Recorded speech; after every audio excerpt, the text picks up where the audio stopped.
अब हम पढ़ने वाले हैं पेल्विक फ्लोर और पेल्विक ऑर्गन प्रोलैप्स के बारे में। तो सबसे पहले अगर बात करें एनाटॉमी की, तो जो पेल्विक फ्लोर होता है उसमें बेसिकली जो रहता है मसल्स होते हैं, बहुत सारे फेशियाज होती हैं और लिगामेंट्स होता है, और वो आपस में मिलके जो रहता है एक सपोर्ट सिस्टम बनाते हैं पेल्विक ऑर्गन्स के लिए। और ये जो थियरी दी थी इसको उल्मिस्तान ने दिया था, इसी को उल्मिस्तान इंटीग्रल थियरी भी बोलते हैं, जो आगे हम डिस्कस करेंगे। तो अगर हम सब बात करें, जो मेन मस्कुलर कंपोनेंट है वो है लिवेटर एनाई, और लिवेटर एनाई में बेसिकली 3 ग्रुप ऑफ मसल्स होती हैं। पहली होती है जो सबसे मेन होती है वो होती है प्यूबोकॉक्सीजियस। प्यूबोकॉक्सीजियस सबसे मेन होती है। फिर जो अदर मसल्स होती हैं प्यूबोरेक्टालिस और इलियोकॉक्सीजियस। जो कॉक्सीजियस मसल होती है इसका दूसरा नाम रहता है इस्चियोकॉक्सीजियस, कहीं कहीं इस्चियोकॉक्सीजियस भी रहता है। तो जो इस्चियोकॉक्सीजियस होती है या कॉक्सीजियस मसल होती है वो लिवेटर एनाई की पार्ट नहीं होती है, वो एसेसरी मसल होता है। तो हम सबसे पहले अगर बात करें तो अगर नीचे से देखें तो जो पूरा नीचे का जो रीजन होता है वो पूरा 2 ट्राइंगल होते हैं, यूरो जेनाइटल ट्राइंगल होता है। इसमें जो रहता है हमारे जो पेनिस या वेजाइनल ओपनिंग होती है, दूसरा जो ट्राइंगल होता है वो एनल ट्राइंगल होता है। तो ये जो दोनों ट्राइंगल होते हैं, अगर हम बात करें तो यूरोजेनाइटल ट्राइंगल जो एंटीरियर ट्राइंगल होता है वो प्यूबिक सिम्फाइसिस से लेके जो रहता है इशियल ट्यूबरोसिटी तक रहता है। तो ये जो ट्राइंगल बन रहा है ये यूरोजेनाइटल ट्राइंगल बन रहा है। और सबसे पहले अगर हम बात करें तो जो मसल यूरोजेनाइटल ट्राइंगल होती है उसके मसल के ऊपर एक मेम्ब्रेन होता है जो सिर्फ यूरोजेनाइटल को कवर करती है, एनल को नहीं कवर करती है, उसको बोलते हैं पेरिनियल मेम्ब्रेन। तो एक पेरिनियल मेम्ब्रेन होती है जो इसको 2 पार्ट में डिवाइड करती है।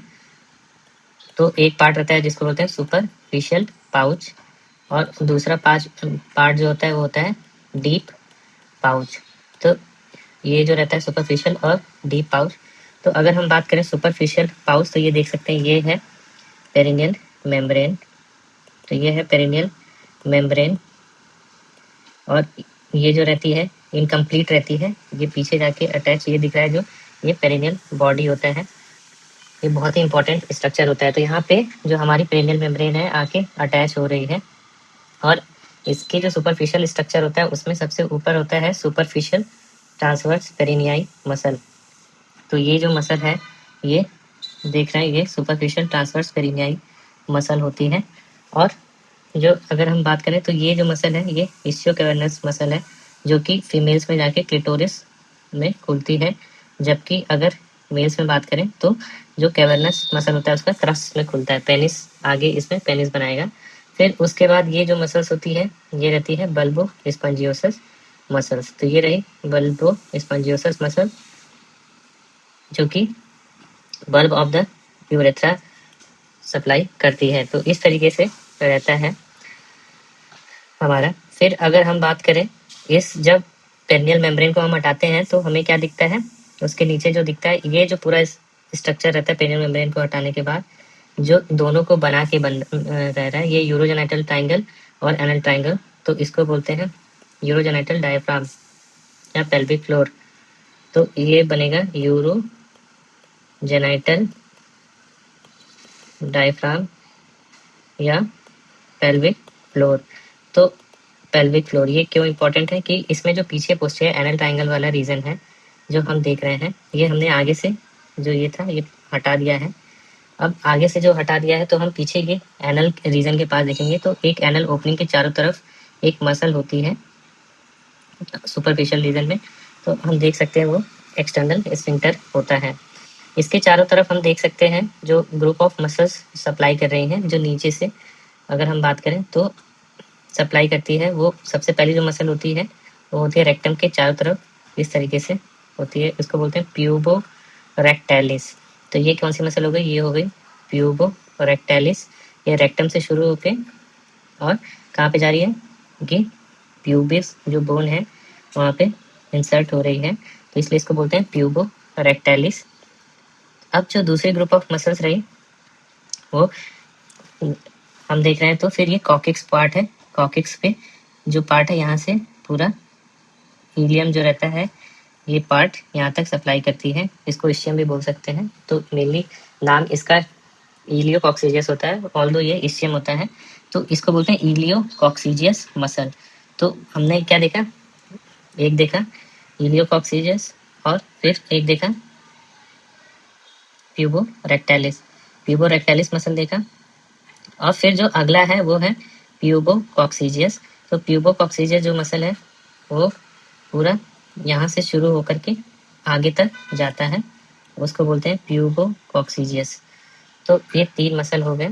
ये तीनों जो ग्रुप ऑफ मसल्स होते हैं इसमें हम लोग क्लियरली देख सकते हैं, ये जो मसल है ये हो गया प्यूबोरेक्टालिस, रेक्टम के आगे, ये हो गया इलियोकॉक्सीजियस और ये प्यूबोकॉक्सीजियस। तो ये लिवेटर एनाई ग्रुप ऑफ मसल्स बनाते हैं।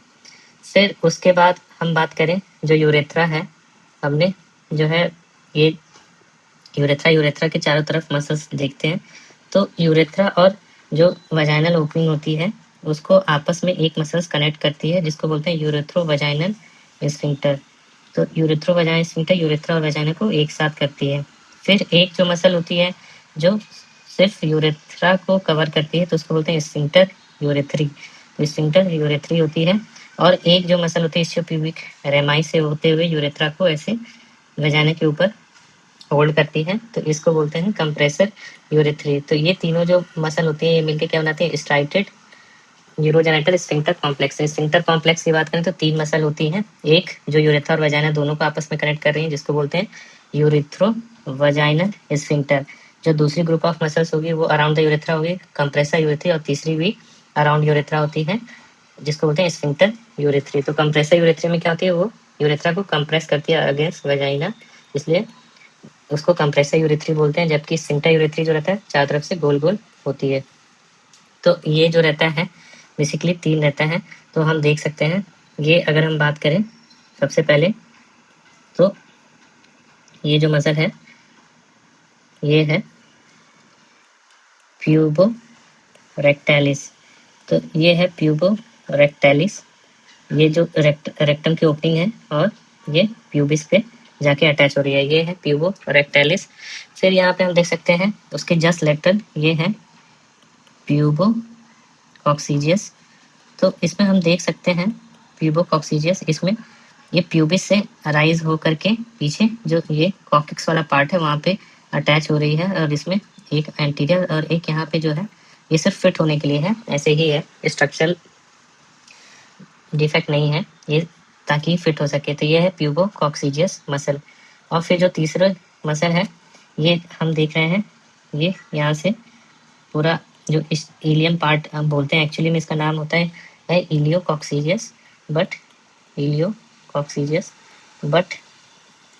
ये जो अटैच रहता है ये इस्चियम जो लाइन है वहाँ पे अटैच है। तो ये रहा इलियोकॉक्सीजियस। तो ये जो तीनों मसल्स हैं 1 2 3, ये जो बनाती हैं मिलकर ये बनाती हैं लिवेटर एनाई।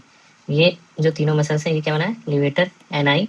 और फिर जो हम ये चौथी मसल देख रहे हैं ये इसका नाम होता है इस्चियोकॉक्सीजियस या कॉक्सीजियस। तो ये है इस्चियोकॉक्सीजियस या कॉक्सीजियस, इसको कंफ्यूजन दूर करने के लिए कॉक्सीजियस से बोलते हैं। ये जो रहती है एसेसरी मसल रहती है। तो हमने जो देखा था ये जो पेरिनियल मेम्ब्रेन है, ये पेरिनियल मेम्ब्रेन की अगर हम बात करें तो पेरिनियल मेम्ब्रेन को देख लेते हैं एक बार। तो जो पेरिनियल मेम्ब्रेन है ये रहा पेरिनियल मेम्ब्रेन, और ये जो पेरिनियल मेम्ब्रेन है इसके जस्ट नीचे अगर हम बात करें तो कौन सी मसल थी, सुपरफिशियल ट्रांसवर्स पेरिनियाई।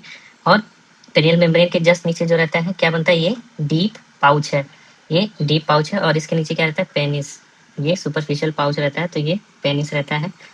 तो ये जो रहता है deep pouch, deep perineal pouch ही जो रहता है वही जो रहता है डीप ट्रांसवर्स पेरिनियाई मसल से बना रहता है। तो डीप पेरिनियल पाउच का जो अगर हम बात करें कि क्या कंटेंट होता है तो होता है डीप ट्रांसवर्स पेरिनियाई मसल, और जो स्फिंक्टर हमने डिस्कस किया था ऊपर अराउंड द यूरेथ्रल स्फिंक्टर वो रहता है। तो ये रहता है डीप ट्रांसवर्स पेरिनियाई और ये है पेरिनियल मेम्ब्रेन। इस तरीके से अरेंजमेंट रहता है पूरा। फिर अगर हम बात करें हमने डिस्कस कर लिया, एसेसरी मसल्स। फिर लिवेटर एनाई में 3 कौन से हो गए, प्यूबो कॉक्सीजियस, प्यूबो रेक्टालिस और इलियो कॉक्सीजियस। तो जो प्यूबो रेक्टालिस होता है वो एनोरेक्टल एंगल मेंटेन करता है यूजुअली 80 डिग्री के आसपास, जिसकी वजह से कॉन्टिनेंस मेंटेन होता है।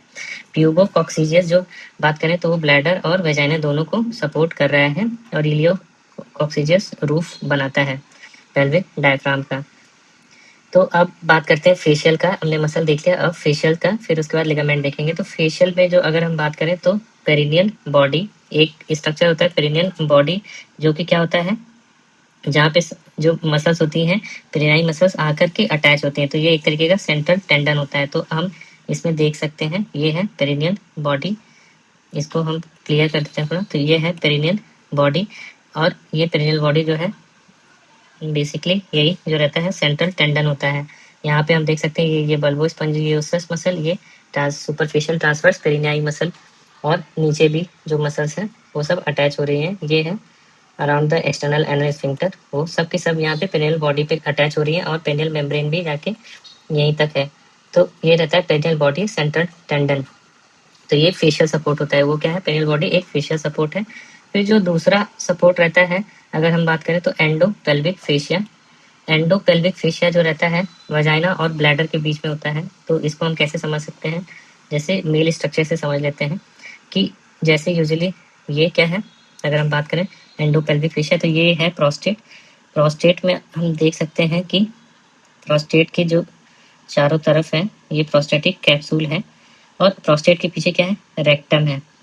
अब अगर ये प्रोस्टेट नहीं होता तो यहाँ पे क्या होता, वेजाइना होता अगर फीमेल के केस में है। तो उसी तरीके से अब बात करते हैं ब्लैडर है, ये ऊपर वाला जो है ब्लैडर है, ये ब्लैडर है, और ये यहाँ पे वेजाइना होती। तो ये जो है इसको चारों तरफ से एक फेशिया कवर कर रही है जो एंटीरियरली जा रही है, इसको बोलते हैं एंडोपेल्विक फेशिया।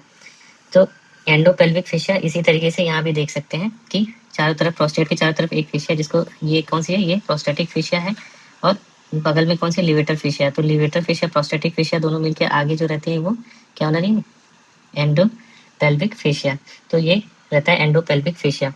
तो इस तरीके से ये फीमेल में भी रहता है, जिसमें प्रोस्टेट की जगह वेजाइना रहता है। तो ये रहता है एंडोपेल्विक फेशिया।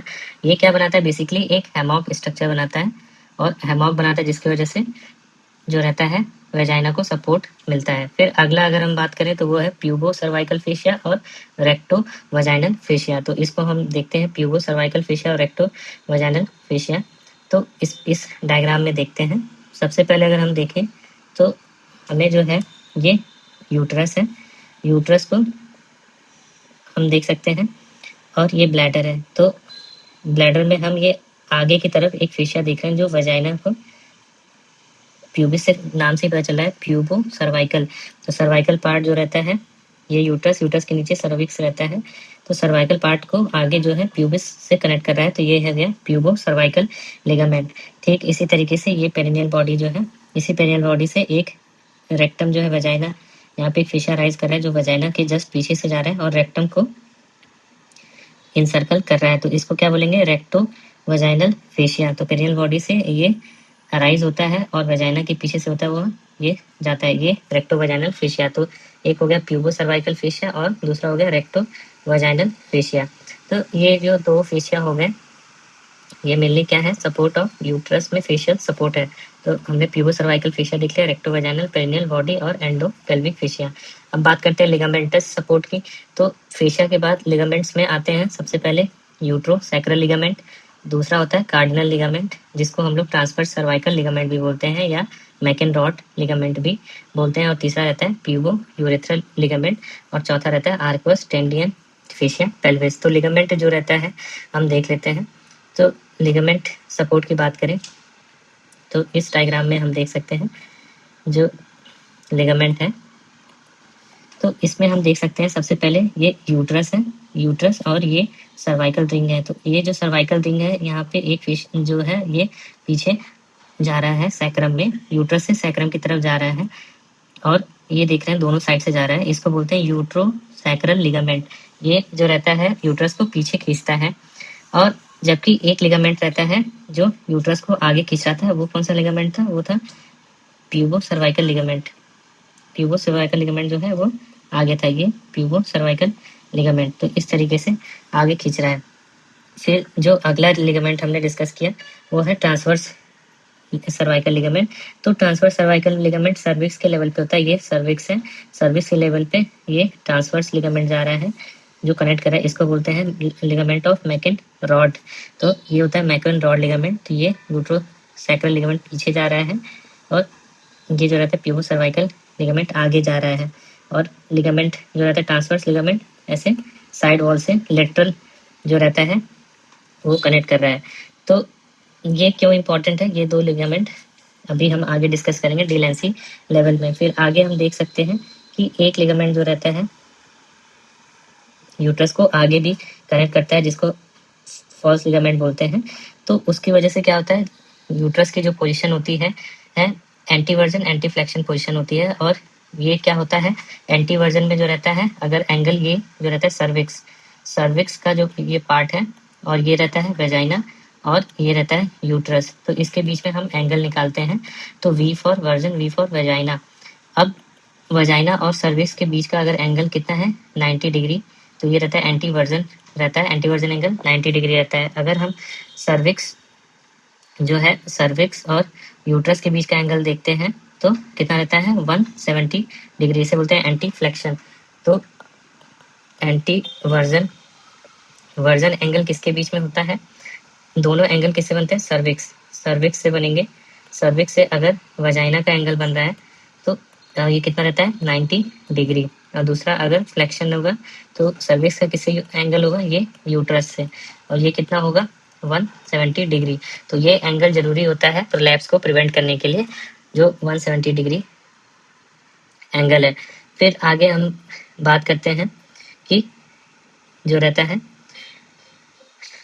आर्कोस हमने कार्डिनल लिगामेंट देख लिया, यूट्रोसैक्रल लिगामेंट देख लिया। फिर उसके बाद कार्डिनल लिगामेंट और यूट्रोसैक्रल लिगामेंट जो रहते हैं ये बेसिकली अगर हम बात करें तो आगे डिलेंसी लेवल में ये जो रहता है डिलेंसी लेवल डिस्कस करेंगे, उसमें ये सपोर्ट बनाते हैं, डिलेंसी सपोर्ट।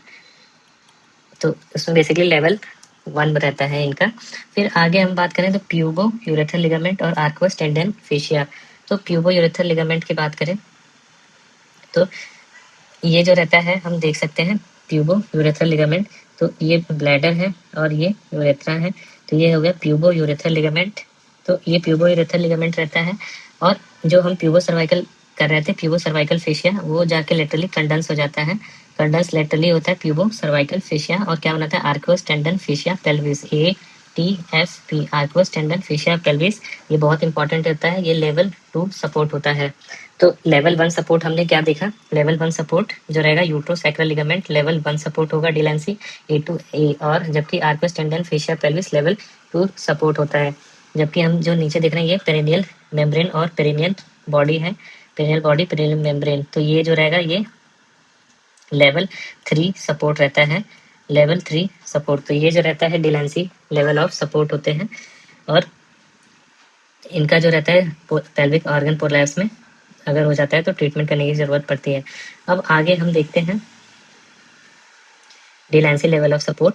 तो जैसा डिस्कस किया था लेवल 1 सपोर्ट, लेवल 1 सपोर्ट में कार्डिनल और यूट्रोसैक्रल लिगामेंट होता है, और कार्डिनल और यूट्रोसैक्रल लिगामेंट होता है, ये बेसिकली जो होता है यूट्रस या वेजाइना को होल्ड करते हैं, इसलिए इसको एपिकल सपोर्ट भी बोलते हैं, क्योंकि यूट्रस और वेजाइना कहाँ है टॉप पे, तो एपिकल सपोर्ट भी बोलते हैं।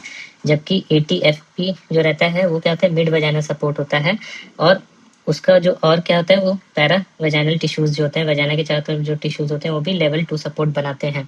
अगर लेवल 1 सपोर्ट में कोई प्रॉब्लम होगी तो यूट्रस या वेजाइना प्रोलैप्स कर जाता है, जबकि अगर लेवल 2 सपोर्ट में कोई प्रॉब्लम होगी मिड वेजाइनल में, तो ब्लैडर जो रहता है वो प्रोलैप्स करता है, और ब्लैडर एंटीरियर वॉल में प्रोलैप्स करता है, तो ये सिस्टोसील बनाता है। जबकि लेवल 3 सपोर्ट जो था वो पेरिनियल बॉडी या मेम्ब्रेन जो कि डिस्टल वेजाइना का पार्ट होता है, तो ऐसे में पेरिनियम जो रहता है पूरा डिसेंट कर जाता है, तो ये रहता है लेवल 3 सपोर्ट। तो हमने यहाँ पे देखा था हाँ लेवल ऑफ सपोर्ट, तो ये रहा लेवल ऑफ सपोर्ट, ये लेवल 1 सपोर्ट। फिर प्यूबो सर्वाइकल लिगामेंट जो रहता है अगर हम बात करें यहाँ पे कंडेंस हो जाता है, ATFP बनाता है, ये लेवल 2 सपोर्ट, और इसके साथ पैरावेजाइनल टिश्यूज जो रहते हैं। फिर लेवल 3 सपोर्ट में पेरिनियल बॉडी और पेरिनियल मेम्ब्रेन, ये लेवल 3 सपोर्ट होता है। तो अगर हम बात करें फिजियोलॉजी ऑफ पेल्विक सपोर्ट की, तो जो पेल्विक फ्लोर मसल्स होती हैं वो कॉन्ट्रैक्ट करती हैं और इंट्रा एब्डोमिनल प्रेशर बढ़ा देती है। तो इससे क्या होता है, कॉन्टिनेंस मेंटेन होता है। तो ऐसे कैसे कॉन्टिनेंस मेंटेन होता है, तो उसके लिए दो थ्योरी दी गई है। पहला है हैमॉक थ्योरी, जिसको डिलेंसी ने दिया था। दूसरा है इंटीग्रल थ्योरी, जिसको पेट्रोस और उल्मेस्टन ने दिया था। तो हैमॉक थ्योरी क्या होती है, हैमॉक थ्योरी जैसे ये होता है हैमॉक, जिसमें हम लोग अगर इसके ऊपर आके लेटेंगे तो ये हमें गिरने से रोकता है, क्योंकि ये हैमॉक बनाता है। इसमें आप आराम से लेट सकते हैं। उसी तरीके से जो सब यूरेथ्रल फेशिया होते हैं, यूरेथ्रा के जो नीचे फेशिया होते हैं, वो प्रोवाइड करते हैं एज अ बैकबोर्ड की तरह काम करती हैं। और जब पेल्विक फ्लोर कॉन्ट्रैक्ट करेगा, ऊपर से पेल्विक फ्लोर कॉन्ट्रैक्ट किया, तो नीचे क्या होगा, यूरेथ्रा। यूरेथ्रा जैसे ये यूरेथ्रा है और नीचे इसके क्या रहेगा, फेशियाज रहेंगी, जो फेशिया हम बात कर रहे थे। और ये क्या है, यूरेथ्रा। तो जैसे ही पेल्विक ऊपर से प्रेशर बढ़ेगा पेल्विक फ्लोर का, तो ये जो रहेगा एक सपोर्ट प्रोवाइड करेगा। इसको बोलते हैं डिलेंसी हैमॉक थ्योरी। इंटीग्रल थ्योरी क्या होती है, वो पेट्रोस और उल्मेस्टन ने दिया था।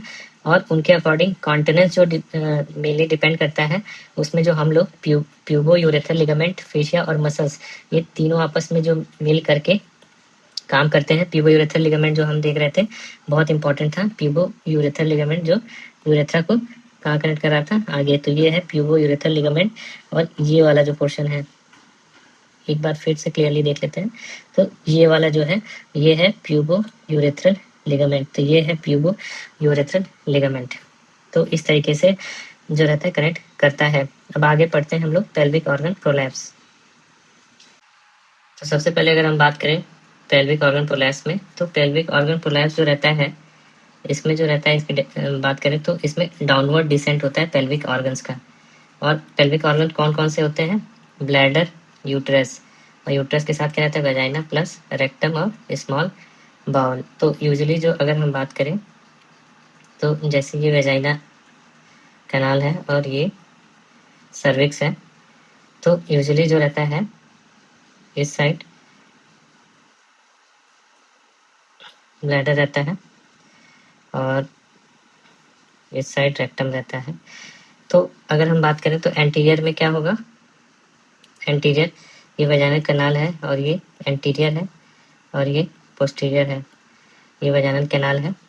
तो इसमें अगर हम बात करें तो एंटीरियर में रहेगा ब्लैडर और उससे क्या होगा, सिस्टोसील। यूरेथ्रा भी रहता है और उससे क्या होता है, यूरेथ्रोसील। इसका इंसिडेंस बहुत कम होता है और ये यूजुअली आगे के 1/3 पार्ट पे होता है। तो 1/3 लोअर जो रहता है वो यूरेथ्रोसील होता है। फिर अगर हम पोस्टीरियर बात करें, पोस्टीरियर में जो रहता है रेक्टम, जो यूजुअली जो रहता है लोअर 2/3 जो रहता है, उसमें रेक्टम आता है और उससे क्या होता है, रेक्टोसील। जबकि एंटेरोसील जो रहता है अपर 1/3 में होता है।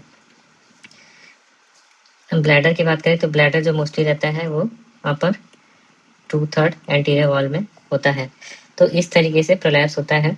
मिडिल में अगर बात करें तो जो जिनमें अगर यूट्रस रहता है तो यूट्राइन प्रोलैप्स होता है, और कई बार यूट्रस निकाल देते हैं तो जो रिमेनिंग होता है वो वॉल्ट होता है, तो वॉल्ट प्रोलैप्स होता है। तो अगर हम बात करें तो प्रोलैप्स जो रहता है कॉमनली मल्टीपेरेस वुमेन्स में होता है या पोस्ट मेनोपॉजल वुमेन में होता है। और इसका जो मेन रिस्क फैक्टर होता है वेजाइनल डिलीवरी या ओबीज रहती है, क्रोनिक कफ जिसकी वजह से इंट्रा एब्डोमिनल प्रेशर बढ़ जाए, कॉन्स्टिपेशन की वजह से और एजिंग की वजह से। अगर हम बात करें सबसे पहले कुछ पैथोजेनेसिस की, तो ऑब्स्टेट्रिक ट्रॉमा होता है। तो उसमें होता क्या है, अगर हम बात करें तो जो लिवेटर एनआई जो सपोर्ट होता है वो अवल्स हो जाता है, और ये स्पेशली कब होता है, फॉरसेप्स डिलीवरी के टाइम पे होता है। दूसरा, अगर क्रोनिक इंट्रा एब्डोमिनल प्रेशर अगर बढ़ा रहता है, जैसे कि कफ, कॉन्स्टिपेशन और ओबेसिटी में, तो ऐसे में जो रहता है पेल्विक ऑर्गन प्रोलैप्स हो सकता है। तीसरा जो फैक्टर रहता है वो रहता है एस्ट्रोजन डेफिशिएंसी की वजह से। एस्ट्रोजन डेफिशिएंसी अगर रहती है तो कोलेजन कम होगा और जिसकी वजह से फेशिया कमजोर हो जाते हैं।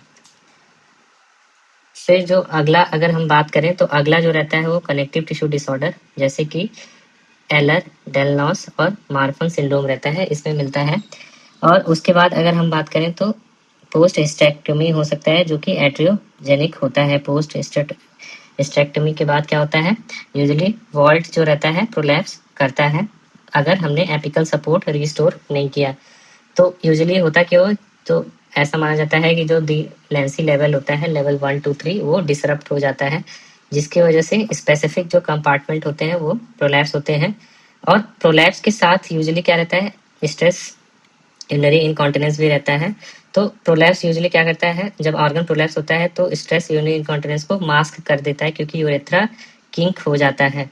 तो अगर कई बार जब हम प्रोलैप्स को करेक्ट करते हैं तो पेशेंट में जो रहता है स्ट्रेस यूरिनरी इनकॉन्टिनेंस अनमास्क होगा और पेशेंट प्रेजेंट करेगा ऑकल्ट एसयूआई। तो ऐसे एसयूआई को क्या बोलेंगे, ऑकल्ट एसयूआई, जो छुपा हुआ एसयूआई है। अगर हम बात करें क्लिनिकल इवेल्युएशन की, तो सबसे पहले अगर हम बात करें सिम्टम, तो हमें वजाइनल बल्ज मिलता है। पेशेंट जो रहेगा उसको ड्रैगिंग सेंसेशन कंप्लेन होता है। यूरिन की फ्रीक्वेंसी काफ़ी ज़्यादा होती है, उसको बार बार यूरिन जाता है क्योंकि ब्लैडर एम्प्टिंग अच्छे से नहीं हो पाता है। और कई सारे पेशेंट में एसयूआई रहता है और कई बार मास्क भी रहता है। ये सब चीज़ें जो रहती हैं सिर्फ इसलिए होता है कि ब्लैडर की इनकम्प्लीट एम्प्टिंग हो रही है। पेशेंट को बावल भी इनकम्प्लीट इवैक्यूएशन होगा और इसकी वजह से पेशेंट जो रहता है कॉन्स्टिपेटेड रहता है और सेक्स करने में भी प्रॉब्लम आएगी। तो ब्लैडर, बाउल और सेक्सुअल तीनों फंक्शन जो रहते हैं वो करने में दिक्कत होती है। और ये यूजुअली जो रहता है खड़े होने पर और बढ़ जाता है, क्योंकि इंट्रा एब्डोमिनल प्रेशर जो रहता है वो बढ़ जाता है। अगर पेशेंट लेटता है तो उसे आराम मिलता है। एग्जामिनेशन जो रहता है यूजुअली हम देख रहे हैं कि खड़े होने पे बढ़ जा रहा है, तो हम लोग पेशेंट को एक बार लिटाकर और एक बार खड़े करके एग्जामिन करते हैं। और पहले बिना किसी मैन्यूवर के, फिर दूसरी बार जब करेंगे तो वल्सल्वा मैन्यूवर के साथ करते हैं। और यूजुअली सिम स्पेकुलम या कस्को स्पेकुलम से विजुलाइज करते हैं डिसेंट को। तो हम जो ऑर्गन डिसेंट करते हैं उसको फिर हम क्वांटिफाई करते हैं, जिसको बोलते हैं पॉपक्यू क्लासिफिकेशन। पॉपक्यू सिस्टम जो रहता है इंटरनेशनल कॉन्टिनेंट सोसाइटी ने दिया था। और इसमें बेसिकली अगर हम बात करें तो सबसे पहले हम ड्रॉ करते हैं वेजाइना को। तो सबसे पहले हमने 2 लाइन खींचा है, ये anterior vaginal wall and posterior vaginal wall. और इसमें जो रहता है ये सर्विक्स है, सर्विक्स। और ये जो है पोस्टीरियर वेजाइनल वॉल। जो एंटीरियर वेजाइनल वॉल होती है ये है एंटीरियर वेजाइनल वॉल, और ये जो रहती है ऑलमोस्ट 8 सेंटीमीटर की होती है। यहाँ से यहाँ तक 8 सेंटीमीटर होता है। जबकि अगर हम पोस्टीरियर वेजाइनल वॉल की बात करें तो ये जो रहता है पूरा 10 सेंटीमीटर का होता है। अब एंटीरियर वेजाइनल वॉल के पास में क्या रहेगा, यहाँ पे रहेगा यूरेथ्रा, यूरेथ्रा रहता है। और फिर जो रहता है ये ब्लैडर, ये रहेगा ब्लैडर। और अगर हम पोस्टीरियरली बात करें तो पोस्टीरियरली जो रहता है वो यूजुअली रहता है रेक्टम, रेक्टम। और ऊपर जो रहेगा स्मॉल बाउल रहेगा। इस तरीके से डिस्ट्रीब्यूशन होता है। फिर अगर हम बात करें तो ये हटा देते हैं क्लियर के लिए, क्लियरिटी के लिए। तो एंटीरियर वेजाइनल वॉल में जो रहता है एक पॉइंट होता है, एंटीरियर वेजाइनल वॉल में एक पॉइंट होता है जो कि 3 सेंटीमीटर दूर होता है। और ये कहाँ से दूर होता है 3 सेंटीमीटर, हम जो ले रहे हैं ये हाइमन है। सारी जो लैंडमार्क रेफरेंस पॉइंट होता है वो हाइमन होता है। और ये जो रहता है ये पेरिनेल बॉडी है।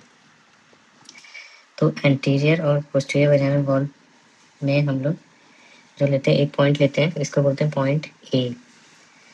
तो ये जो रहता है ए, और ये एंटीरियर वॉल में तो इसको बोलेंगे ए। जबकि इसके पीछे का जो पूरा पॉइंट होगा इसको बोलेंगे बी ए।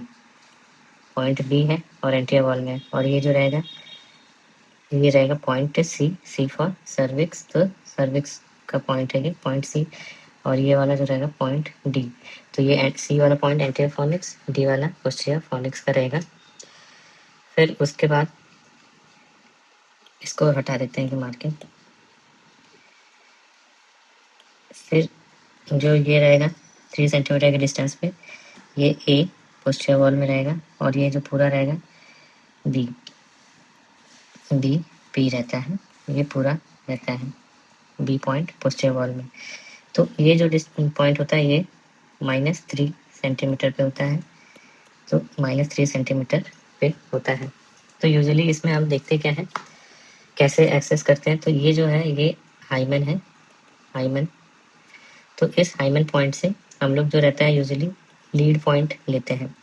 अगर कोई जो प्रोट्रूजन है बी पॉइंट से अगर निकला और यहाँ तक आ रहा है, तो जो इसका लीडिंग पॉइंट होगा हम उसको हाइमन से मेजर करेंगे। ये इसकी डिस्टेंस हाइमन से कितनी दूरी है। तो जो ये हाइमन की डिस्टेंस है, सपोज बी ए जो है आया -2 सेंटीमीटर। तो इस तरीके से फिर हम जो है एक टेबल बनाएंगे। तो टेबल कैसे ड्रॉ करना है, बहुत सिंपल होता है। ये ऊपर जो रहेगा ये एंटीरियर वॉल, नीचे पोस्टीरियर वॉल और बीच में वेजाइनल कैनाल। इस तरीके से ही टेबल बनाते हैं और इसमें 3 पॉइंट्स जो हम रहते हैं वो लिखते हैं। पहला पॉइंट रहेगा ए, दूसरा रहता है बी ए और तीसरा रहेगा सी पॉइंट। इसी तरीके से पोस्टीरियर में रहेगा ए पोस्टीरियर, बी पोस्टीरियर और डी पॉइंट। फिर उसके बाद अब जो ये वाला पॉइंट है इसको बोलते हैं, ये रहता है एक्सटर्नल यूरेथ्रल मीएटस, तो या EUM या EOS जो भी बोले। तो वहाँ से हम एक जो पॉइंट जोड़ते हैं और पूरा ये हाइमन की पोस्टीरियर वॉल तक ये रहता है जेनाइटल हाइटस। और यूजुअली जो रहता है जेनाइटल हाइटस 3 से लेके 3.5 सेंटीमीटर तक इसकी लेंथ रहती है। यूजुअली 3.75 के ऊपर जो रहता है प्रोलैप्स मानते हैं, तो 3.75 सेंटीमीटर। और ये जो रहता है ये रहता है पेरिनियल बॉडी। इसको हम कैसे मेजर करते हैं, हाइमन से लेके एनल ओपनिंग के बीच में। तो ये रहता है पेरिनियल बॉडी और ये भी जो रहता है 3 सेंटीमीटर रहता है। तो अब हम यहाँ पे क्या लिखेंगे, जो बीच वाली है इसमें एक पहला हो गया जेनाइटल हाइटस, फिर हो गया पेरिनियल बॉडी और तीसरा जो रहेगा पैरामीटर टीवीएल हो गया टोटल वेजाइनल लेंथ। तो टोटल वेजाइनल लेंथ कितनी होगी, टोटल वेजाइनल लेंथ यहाँ से यहाँ तक जो रहेगी पूरा यहाँ तक, तो ये टोटल वेजाइनल लेंथ होता है और ये रहेगा 10 सेंटीमीटर। तो टीवीएल कितना हो गया 10 सेंटीमीटर। तो हमारे पास एक कोई प्रोलैप्स आया, हमने फिंगर डाला, फिंगर डाल के जब हमने मेजर किया तो ये जो लीड पॉइंट है हमें -2 पे मिल रहा है। तो हम इसको क्वांटिफाई करेंगे। क्वांटिफाई कैसे करेंगे, ए पॉइंट -3 पे ही है, बी ए पॉइंट जो है वो कितने पे है उस माइनस, अगर बी ए पॉइंट की बात करें तो -3 के बाद जितने भी यहाँ से यहाँ तक है ये सारे बी ए पॉइंट हो सकते हैं और सब नॉर्मल रहेंगे। बट इसके बियॉन्ड जैसे यहाँ पे क्या है -2, तो ये एब नॉर्मल है। और सी जो है अपनी जगह है -8 पे। टोटल वेजाइनल लेंथ 10 सेंटीमीटर ही है, पेनियल बॉडी 3 है और VH भी 3 या 3.5 कुछ भी लिख सकते हैं। जबकि पॉइंट डी जो है 10 पे है और BP जो है BP हम कुछ भी लिख सकते हैं, तो हमने 6 लिख दिया -6। और उसके बाद जो एंटीरियर ए पॉइंट है पोस्टीरियर का वो -3 पे है। तो इस तरीके से हमने कोट कर दिया। तो इससे हम क्या इंटरप्रेट कर रहे हैं, अगर ये हम किसी को चार्ट देंगे तो क्या इंटरप्रेट करेगा, जो वो देखेगा कि ए पॉइंट तो सेम जगह है, बी ए पॉइंट -2 पे आ गया है। तो बी ए पॉइंट -2 पे आ गया है तो इसका मतलब क्या है, ये एबनॉर्मल है। एबनॉर्मल है इसका मतलब क्या है, यहाँ पे प्रोलैप्स है। और बी ए पॉइंट पे प्रोलैप्स हो रहा है तो किसका प्रोलैप्स होगा, ब्लैडर का। तो ये क्या होगा, सिस्टोसील। तो हम यहाँ से देख सकते हैं कि ये जो शुरुआत के -3 तक हो रहा है प्रोलैप्स, तो ये जो रहता है यूरेथ्रा, तो यहाँ पे यूरेथ्रोसील होता है। अगर ये पॉइंट में अगर बी ए में चेंज होगा तो ये होगा सिस्टोसील, यही सबसे ज़्यादा कॉमन होता है। फिर अगर हम एंटीरियर पॉइंट की बात करें तो अप्रॉक्स यहाँ तक जो रहेगा वो रहेगा रेक्टोसील। तो ये जो रहेगा रेक्टोसील। और उसके पोस्टीरियर अगर हम बात करें तो ये रहेगा एंटीरोसील, क्योंकि यहाँ पे क्या रहता है स्मॉल बॉल, तो ये एंटीरोसील रहता है। और अगर हमें इस तरीके से हम इंटरप्रिटेशन कर सकते हैं, अगर कोई भी पॉइंट चेंज होगा तो इस तरीके से। और अगर हम बात करें एंटीरोसील अगर हो रहा है तो इसमें हमें को प्रिवेंट करने के लिए या इसको ट्रीट करने के लिए मैकालकल्डोप्लास्टी करना पड़ता है, मैकालकल्डोप्लास्टी करना पड़ता है। जबकि अगर एंटीरियर सिस्टोसील, यूरेथ्रोसील और रेक्टोसील है तो इसको बोलते हैं, अगर एंटीरियर वॉल है तो एंटीरियर कॉल्पोरेफी, पोस्टीरियर वॉल है तो पोस्टीरियर कॉल्पोरेफी। तो इस तरीके से जो रहता है हम पॉपक्यू क्लासिफिकेशन यूज़ करते हैं। फिर उसके बाद अब स्टेजिंग कैसे करते हैं, ये तो क्वांटिफिकेशन किया। पॉपक्यू से हमने क्या किया, क्वांटिफिकेशन में हमने इस तरीके से जो वैल्यूज़ हैं वो बताई। फिर अब जो रहता है अगला जो रहता है पॉपक्यू का यूज़ जो रहता है वो रहता है स्टेजिंग के लिए। तो स्टेजिंग की अगर हम बात करें तो उसमें सबसे पहले हम क्या करेंगे कि जो हम देख रहे थे ये प्रोट्रूड कर रहा है, तो कैसे करेंगे, इसको नीचे ड्रॉ कर लेते हैं। इसमें बेसिकली ये वजाइनल कैनाल एंट्री है पोस्टीरियर और ये सर्विक्स। तो यूजुअली हम क्या करते हैं, और ये हाइमन है, तो हाइमन से हम देखते हैं स्टेजिंग के लिए। हाइमन से क्या देखते हैं कि जो प्रोट्रूजन है वो कितना दूर है। अगर ये हाइमन से जो है इसकी डिस्टेंस ये 1 सेंटीमीटर मानते हैं, तो 1 सेंटीमीटर के बियॉन्ड है, इधर है, तो ये रहेगा स्टेज 1। तो जो पॉइंट आ रहा है लीडिंग पॉइंट वो कहाँ आ रहा है, यहाँ तक आ रहा है, तो स्टेज 1 कहलाता है। यहाँ से यहाँ तक, तो ये सारे के सारे स्टेज 1 रहेंगे।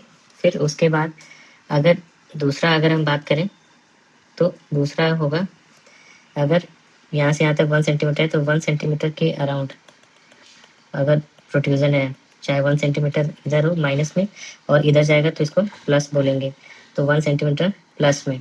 तो ये जो टोटल होगा, ये जो अगर यहाँ से यहाँ तक अगर प्रोट्रूजन है पूरा, तो इसको बोलेंगे ग्रेड 2। तो ये क्या हो गया, ये हो गया ग्रेड 2, तो इसको बोलेंगे ग्रेड 2।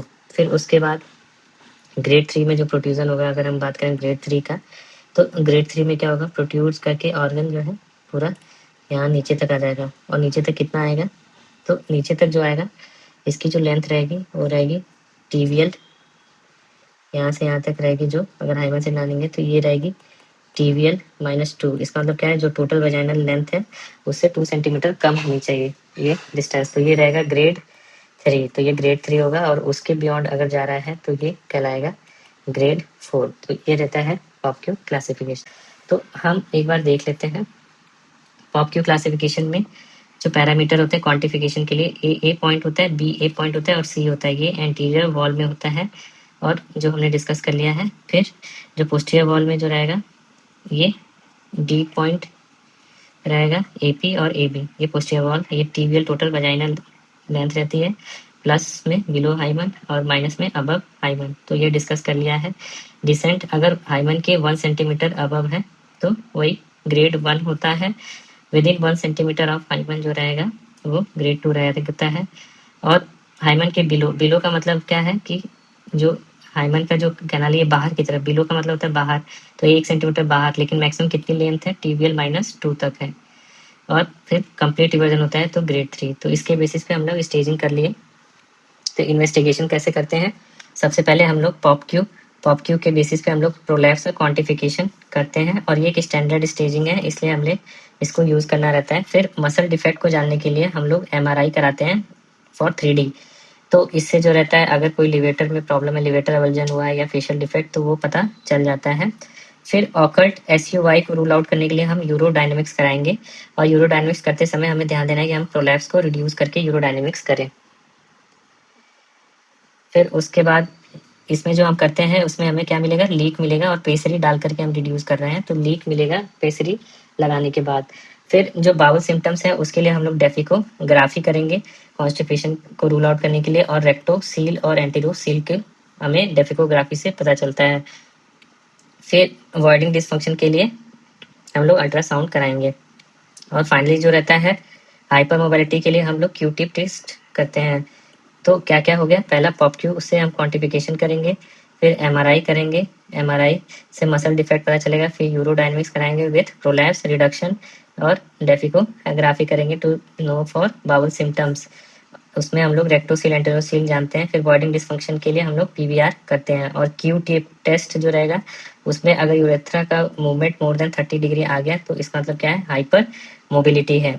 तो ये चीज़ रहता है। फिर हम इनिशियली जो रहता है, अगर स्टेज 1 और 2 है जो हमने डिस्कस किया था, तो ऐसे में जो रहता है हमें लिवेटर एनाई को स्ट्रेंथन करने के लिए पेल्विक फ्लोर एक्सरसाइज करना रहता है, जिसको बोलते हैं कीगल्स एक्सरसाइज। या तो फिर हम लोग मैकेनिकल सपोर्ट भी यूज़ कर सकते हैं इन द फॉर्म ऑफ पेसरीज, अगर पेशेंट सिम्टोमेटिक है और सर्जरी नहीं कराना चाहता है। जो मोस्ट कॉमन पेसरी यूज़ होता है वो रिंग पेसरी है, बाकी डोनट पेसरी जो है एडवांस है और क्यूब है। तो एक जो रहता है ऐसे रिंग पेसरी है, दूसरा जो रहता है डोनट पेसरी है, और तीसरा जो रहता है क्यूब पेसरी है। तो इस तरीके से क्यूब पेसरी है। तो ये 3 तरह के पेसरी हो गए। और क्यूब पेसरी तब यूज़ करते हैं जब वजाइना शॉर्ट रहती है। तो कॉन्ट्राइंडिकेशन क्या रहता है पेसरी का, मेनली इन्फेक्शन के समय नहीं यूज़ करना चाहिए, अल्सर है कोई तो नहीं करना चाहिए, और मेनली अगर पेशेंट फॉलोअप के लिए तैयार नहीं है तो नहीं यूज़ करना चाहिए। और तीसरा, अगर पोस्ट मेनोपॉजल वीमेन है तो ऐसे केस में वजाइनल मिकोसा को इम्प्रूव करने के लिए और उसकी हीलिंग इम्प्रूव करने के लिए हमें टॉपिकल एस्ट्रोजन यूज़ करना चाहिए। फिर अब आते हैं सर्जिकल मैनेजमेंट। तो सर्जरी हम लोग करते हैं टू रिस्टोर, मेन जो गोल होता है to restore normal anatomy, physiology और सेक्सुअल एबिलिटी। तो एनाटॉमी, फंक्शन और सेक्सुअल एबिलिटी रिस्टोर करने के लिए। और दूसरा, सारे के सारे कंपार्टमेंट एक साथ हम ट्रीट करते हैं, एड्रेस ऑल कंपार्टमेंट साइमल्टेनियसली। और अगर हम बात करें तो पेशेंट के प्रेफरेंस के हिसाब से हम लोग यूट्रस को प्रिजर्व या रिमूव करते हैं। तो सबसे पहले बात करें लेवल 1, डिलेंसी लेवल 1 में क्या होता था कि हम लोग अगर एपिकल कंपार्टमेंट का रिपेयर करना है, एपिकल कंपार्टमेंट का रिपेयर करना है तो दो तरीके से कर सकते हैं, या एक तो वजाइनल रूट से कर सकते हैं और दूसरा एब्डोमिनल रूट से कर सकते हैं। तो अगर प्रोलैप्स हो रहा है तो पेशेंट को दो तरह के प्रोलैप्स हो सकते हैं, एक तो यूट्राइन प्रोलैप्स हो सकता है और दूसरा होता है वॉल्ट प्रोलैप्स हो सकता है। तो अगर यूट्राइन हो रहा है तो हम पेशेंट को कई बार हिस्टेक्टमी ऑफर करते हैं। अगर पेशेंट हिस्टेक्टमी नहीं कराना चाहता है तो हम लोग फिर जो गोल्ड स्टैंडर्ड होता है, अगर वॉल्ट की बात करें तो उसमें गोल्ड स्टैंडर्ड रहता है सैक्रोकॉल्पोपेक्सी। तो सैक्रोकॉल्पोपेक्सी जो रहता है गोल्ड स्टैंडर्ड होता है in case of vault prolapse. और अगर पेशेंट हिस्टेक्टमी नहीं कराना चाहता है तो ऐसे में हमें सैक्रोहिस्टोपेक्सी करना रहता है, ये यूट्रस प्रिजर्विंग रहता है। तो अगर हम देखें तो इसमें क्या रहता है, इसमें यूट्रस नहीं है, यूट्रस नहीं है और हमने क्या किया, सैक्रम से मैश लगा के हमने जो है जो वॉल्ट को ऐसे उठा दिया है।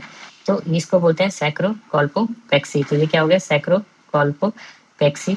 इसमें बेसिकली अगर हम बात करें तो जो वॉल्ट है उसको सिल रहे हैं, बट अगर पेशेंट चाहता है कि यूट्रस को बचाएं तो हम लोग यूट्रस को ऊपर ऐसे लगा के सिलते हैं, इसको सैक्रोपेक्सी बोलते हैं। इसमें जो रहता है यूट्रस को प्रिजर्व कर रहे हैं, जबकि यहाँ पे देखें तो सैक्रोकॉल्पोपेक्सी में हम जो है यूट्रस को प्रिजर्व नहीं कर रहे हैं, पीछे सैक्रम से सिल दिया है। तो ये जो रूट होता है ये एब्डोमिनल रूट से करते हैं, बेसिकली एब्डोमिनल और लैप्रोस्कोपी। अब वजाइनल रूट से अगर बात करें तो कई बार क्या होता है कि जब हम सर्जरी कर रहे हैं हिस्टेक्टमी, तो ऐसे में हमें जो रहता है क्लोजर के समय ही हम जब कर रहे होते हैं तो क्लोजर के समय हमें क्या करना चाहिए, अगर जब हम क्लोज कर रहे होते हैं तो जो ये पेरिटोनियम है सिग्मॉइड कोलन के ऊपर, ये सिग्मॉइड कोलन के ऊपर पेरिटोनियम है और यहाँ पे यूरेट्रो सैक्रल लिगामेंट होता है। तो इसमें हम क्या करते हैं, इन सबको आपस में एक साथ सिल देते हैं, इसको क्लोज कर देते हैं और इसको क्लोज करने के बाद फाइनली जो रहता है ये वजाइनल वॉल्ट से इसको सिल देते हैं। तो इसको बोलते हैं मैकल। तो मैकल ये दो तरह के होते हैं, एक इंटरनल मैकल होता है और एक एक्सटर्नल मैकल होता है। तो उसमें हम लोग बेसिकली यूट्रो सैक्रल लिगामेंट को आपस में जोड़ देते हैं पेरिटोनियम के साथ क्लोजर के समय। तो इससे होता क्या है, मैकल फल्डोप्लास्टी करने से तो हम लोग वॉल्ट प्रोलैप्स को प्रिवेंट कर सकते हैं। और कई बार जो रहता है एंटीरोसील जो रहता है जो कि पोस्टीरियर 1/3 में होता है उसके लिए ये ट्रीटमेंट भी होता है। तो उसमें हम मैकल प्रोसीजर कर सकते हैं और दूसरा यहाँ पे वॉल्ट को प्रोलैप्स को प्रिवेंट करने के लिए यूज करते हैं। दूसरा रहता है वॉल्ट को हम लोग वेजाइनल रूट से कैसे प्रिवेंट कर सकते हैं। तो दूसरे में हम देख रहे हैं ये कौन सा लिगामेंट है, ये है सैक्रोस्पाइनस लिगामेंट। तो ये जो यूट्रस वेजाइनल वॉल्ट है हम सैक्रोस्पाइनल लिगामेंट से सूचर कर देते हैं। सेम प्रोसीजर हम कर सकते हैं विद द हेल्प ऑफ, यहाँ पे हम देख सकते हैं ये हमने यूट्रो सैक्रल लिगामेंट से सिला है। और सेम प्रोसीजर जो हम रहता है यहाँ पे यूट्रो सैक्रल से कर रहे हैं और यहाँ पे भी हम देख सकते हैं ये रहा यूट्रो सैक्रल लिगामेंट से। तो सैक्रोस्पाइनस से जोड़ो या यूट्रो सैक्रल, तो ये रहा सैक्रोस्पाइनस फिक्सेशन कर सकते हैं और यूट्रो सैक्रल कर सकते हैं। तो दो तरीके से हम कर सकते हैं, सैक्रोस्पाइनस और यूट्रो सैक्रल। तो एक बार फिर देख लेते हैं, ये जो रहता है ये सैक्रोस्पाइनस है, सैक्रोस्पाइनस फिक्सेशन किया है और ये यूट्रो सैक्रल फिक्सेशन किया है। तो इस तरीके से हम वजाइनल के रास्ते जो रहता है कर सकते हैं। इसमें बेसिकली अगर हम बात करें सैप्रो स्पाइनस फिक्सेशन की तो इसमें राइट साइड प्रिजर्व करते हैं, राइट साइड प्रिफर करते हैं। और जबकि अगर हम सैक्रोकॉल्पोपेक्सी की बात करें तो ये गोल्ड स्टैंडर्ड होता है, गोल्ड स्टैंडर्ड होता है। और इसमें जो रहता है मैश जो लगाते हैं वेजाइनल एपेक्स से सैक्रल प्रोमेंट्री में लगाते हैं। फिर आगे हम बात करते हैं लेवल 1 अपाइकल के बाद। अगर एंटीरियर कंपार्टमेंट में मिल रहा है तो उसमें मेनली सिस्टोसील मिलता है और कई बार यूरेथ्रोसील भी मिलता है। सिस्टोसील जो रहता है अपर 2/3 में मिलता है। और जो इसमें डिफेक्ट होता है लेवल 2 डिफेक्ट, जिसमें आता है ATFP। तो ये डिफेक्ट रहता है, इसमें हम लोग बेसिकली एंटीरियर कॉल्पोरेफी करते हैं। तो एंटीरियर कॉल्पोरेफी जो रहता है एंटीरियर कंपार्टमेंट के लिए करते हैं, जबकि पोस्टीरियर कंपार्टमेंट में अगर रेक्टोसील बन रहा है तो हम लोग पोस्टीरियर कॉल्पोरेफी करते हैं। और एंटीरोसील के लिए मैकॉल प्रोसीजर भी कर सकते हैं, मैकॉल प्रोसीजर जो हम ऊपर डिस्कस कर रहे थे वो भी कर सकते हैं। तो एंटीरियर कॉल्पोरेफी में हम किसको प्लाइकेट करते हैं, प्यूबो सर्वाइकल फेशिया, जबकि पोस्टीरियर कॉल्पोग्राफी में रेक्टो वजाइनल फेशिया। तो अगर हम बात करें एंटीरियर कॉल्पोपेक्स से ऑलमोस्ट 80% सक्सेस रेट होता है। और इसमें अगर हम बात करें और जो रहता है रिपेयर, उसमें हम लोग 80 एफपी इसमें प्रॉब्लम आ रही है तो हम लोग पैरा वजाइनल रिपेयर भी कर सकते हैं। फेशिया को हम लोग 80 एफपी से करेक्ट कर सकते हैं, इससे कि लेटल डिफेक्ट जो रहता है करेक्ट हो जाता है। फिर जो तीसरा रहता है मेश रीइंफोर्समेंट, इसको जो एफडीए जो था इसको अप्रूव नहीं किया है, अवॉइड कोशिश करते हैं इसको अवॉइड करने का, क्योंकि there is high chance of recurrence और मैश के कॉम्प्लिकेशंस अलग रहते हैं। जबकि एंटीरोसील के लिए हमने मैं कल बताया था, या दूसरा पेटोनियस साइकोलाइगेट करना पड़ता है, जिसकी वजह से बाउल डिसेंट प्रिवेंट हो जाता है। तीसरा जो रहता है हमें पेनियल बॉडी को रिकंस्ट्रक्ट करना पड़ता है कई बार, तो इसे बोलते हैं पेरिनियोग्राफी। इससे डिस्टल सपोर्ट जो रहता है स्ट्रेंथन होता है। फिर एक जो रहता है ऑब्लिटरेटिव सर्जरी हम कर सकते हैं अगर फीमेल बहुत बुढ़िया है, नो सेक्सुअल एक्टिविटी है, तो ऐसे में हम लोग एंटीरियर और पोस्टीरियर वजाइनल जो कैनाल है उसको आपस में क्लोज कर देते हैं। तो इसको बोलते हैं LeFort colpocleisis. LeFort colpocleisis more than 90% success रहता है। अब बात करते हैं पीओपी और स्ट्रेस इनकॉन्टिनेंस के बारे में। तो एडवांस अगर पीओपी है, किसी को पेल्विक ऑर्गन प्रोलैप्स है 3-4 में, तो ऐसे केस में जो रहता है एसयूआई जो रहता है वो मास्क हो सकता है। होता क्या है कि जो यूरेथ्रा रहता है किंक हो जाता है, तो इसको बोलते हैं ऑकल्ट एसयूआई। फिर ऐसे में होता क्या है कि जब हम सर्जिकल करेक्शन करते हैं तो 20% पेशेंट में ऐसा देखा गया है कि वो सिम्टोमेटिक हो जाते हैं। तो ये जो रहता है सिम्टोमेटिक हो जाता है, तो इसको प्रिवेंट कैसे करेंगे? हमें प्री ऑपरेटिव यूरो डायनेमिक्स कराना चाहिए। और यूरोडायनेमिक्स करते समय हमें क्या ध्यान देना है कि हम प्रोलैप्स जो है उसको रिड्यूस करके यूरोडायनेमिक्स कर रहे हैं, ताकि हम ऑकल्ट एसयूआई को आइडेंटिफाई कर सकें। और अगर हमें ऐसा कुछ मिल रहा है तो हमें टीवीटी और टीओटी करना चाहिए, concomitant TVT TOT during POP surgery करना चाहिए। तो उस तरीके से भी हम प्रिवेंट कर सकते हैं। फिर जो अगला तरीका होता है वो होता है स्लिंग मैकेनिज्म। इसमें हम लोग टीवीटी और टीओटी यूज करते हैं। तो टीवीटी टीओटी यूज करके हम लोग एक हैमॉक क्रिएट करते हैं, जिससे कि स्ट्रेस यूरिनरी इनकॉन्टिनेंस को प्रिवेंट कर सकते हैं। अब बात करते हैं मैश की। तो मैश जो रहता है पीओपी सर्जरी में अगर हम बात करें तो मैश को स्लिंग भी बोलते हैं कई बार। तो स्लिंग या मैश की बात करें तो इसको हम लोग दो तरीके से यूज करते हैं। आइदर अगर एंटीरियर तरीके से लगाते हैं, एब्डोमिनल रूट से ही अगर एंटीरियर तरीके से लगाते हैं तो इसको बोलते हैं पुर्नेंदुरो। इसमें हम क्या कर रहे हैं, हम लोग मैश को आगे की तरफ लगाते हैं रेक्टस से। तो ये एक तरीके का डायनेमिक स्लिंग बनाता है। जबकि अगर हम बात करें पोस्टीरियर, तो पोस्टीरियर में हम लोग जो रहता है मैश जो यूज करते हैं वो शिरोडकर कहलाता है। तो शिरोडकर स्लिंग प्रोसीजर ये एक स्टैटिक टाइप का मैश होता है। इसमें जो रहता है हम लोग पीछे की तरफ मैश लगाते हैं बेसिक। और जो तीसरा रहता है हम लोग दोनों कंपोजिट रहता है बोथ, और इसको बोलते हैं विरकुट। इसमें जो रहता है एक आगे मैश लगाते हैं और एक पीछे। तो कहने का मतलब क्या है, एंटीरियर में जैसे ये है तो हमने जो अगर मैश लगाना है तो हम मैश को ऐसे लगाते हैं, रेक्टस से कनेक्ट कर देते हैं। जबकि ये प्रोनेंद्रो हो गया। अगर हम जो है सिरोडकर कर रहे हैं तो अगर हमारी जो वजाइनल वॉल्ट है ऐसे लिया और मैश जो है पीछे की तरफ सैक्रम से फिट कर दिया, तो इसको बोलते हैं शिरोडकर स्लिंग। तो ये जो है अलग अलग टेक्निक होती है। विरकुट में हम लोग एक आगे और एक पीछे इस तरीके से लगाते हैं। तो अगर हम बात करें तो मैश जो रहता है पेल्विक ऑर्गन प्रोलैप्स की बात करें तो एब्डोमिनल रूट से सेफ होता है और गोल्ड स्टैंडर्ड होता है बेसिकली सैक्रोकॉल्पोपेक्सी के लिए। और मैश जो यूज करते हैं पॉलीप्रोपाइलिन यूज करते हैं। जबकि ट्रांसवेजाइनल रूट से ये बैंड होता है, एफडीए ने बैन किया हुआ है। मैश का अगर कॉम्प्लिकेशन की बात करें तो 5 से 10% कॉम्प्लिकेशन रहता है। तो 10% कॉम्प्लिकेशन क्या होता है, इरोजन। मैश जो है इरोड कर देता है और मैश एक्सपोजर हो जाता है। कई पेशेंट्स में इन्फेक्शन मिलता है, पेन ये कॉमन रहता है। और सेक्स करते समय बहुत दर्द होगा, फिस्टुला के चांसेस रहते हैं और रिकरेंस के चांसेस भी रहते हैं। तो ये जो चीज़ें होती हैं वो सब में नहीं होती हैं। बेसिकली अगर हम बात करें तो कुछ लोग जो स्मोकिंग करते हैं या डायबिटीज़ होता है या जिसमें एस्ट्रोजन की कमी होती है उनमें ये कॉमन ज़्यादा होता है। तो इसको मैनेज करने के लिए हम लोग कई बार टॉपिकल एस्ट्रोजन यूज़ कर सकते हैं और ड्रिंक कर सकते हैं अगर छोटा कॉम्प्लिकेशन है। अगर बड़ा है तो ऐसे में हमें रिमूव करना रहता है। फिर अगर बात करें सर्जरी के बाद हम कैसे केयर करते हैं, तो इमिडिएटली हमें 24 से 48 आवर्स के लिए कैथेटर डालकर रखना चाहिए, ताकि कोई भी स्ट्रेन ना हो। और हमें स्टूल सॉफ्टनर भी यूज़ करना चाहिए। फिर वजाइनल एस्ट्रोजन हमें यूज़ करते हैं अगर पोस्ट मेनोपॉजल वीमेन है और हैवी लिफ्टिंग जो रहता है उसको अवॉइड करना चाहिए, ज़्यादा भारी सामान नहीं उठाना चाहिए ऑलमोस्ट 3 महीने के लिए। तो रिकरेंस की बात करें तो ओवरऑल जो होता है 30% रिकरेंस रिस्क होता है और एंटीरियर वाले में ज़्यादा होता है, तो most common in anterior wall. इसको प्रिवेंशन कैसे करेंगे, तो हम लोग ऑल 3 लेवल ऑफ सपोर्ट को अगर रिस्टोर करें तो इसको प्रिवेंट किया जा सकता है। तो कॉम्प्लिकेशन, इंडिविजुअल कॉम्प्लिकेशन की बात करें तो जो अगर हम बात करें तो गोल्ड स्टैंडर्ड सैक्रोकॉल्पोपेक्सी, तो उसमें मैश इरोजन होता है, हेमरेज के चांसेस रहते हैं और आईलीएस में बाउल जा सकती है। अगर हम बात करें सैक्रोस्पाइनस फिक्सेशन में, तो उसमें पुडेंडल नर्व इंजरी हो जाती है। सैक्रोस्पाइनस फिक्सेशन हम लोग वजाइनल रूट से कर रहे थे, पुडेंडल नर्व इंजरी हो जाती है और बटक में पेन रहता है। अगर मैकाल कल्डोप्लास्टी करते हैं तो उसमें यूरेटर किंक हो सकता है, यूरेट्रल किंकिंग हो सकती है। अगर हम स्लिंग के ऑपरेशन कर रहे हैं तो स्लिंग में ब्लैडर इंजरी हो सकता है, पेशेंट को रिटेंशन और इरोजन हो सकता है। तो गाइडलाइंस क्या कहती हैं कि जो अगर हम बात करें यूनिवर्सल स्टेजिंग के लिए हमें पॉपक्यू यूज़ करना चाहिए, ये इंटरनेशनल कॉन्टिनेंस सोसाइटी भी यही कहती है। फिर जो रहता है एमआरआई का इन्वेस्टिगेशन जो रहता है बेसिकली प्रिफर्ड होता है to look for levator eversion और रिकरेंस। गोल्ड स्टैंडर्ड अगर हम बात करें एपिकल रिपेयर के लिए तो सैक्रोकॉल्पोपेक्सी होता है। अगर यूट्रस नॉर्मल है तो ऐसे केस में हम सैक्रोस्टोपेक्सी कर सकते हैं।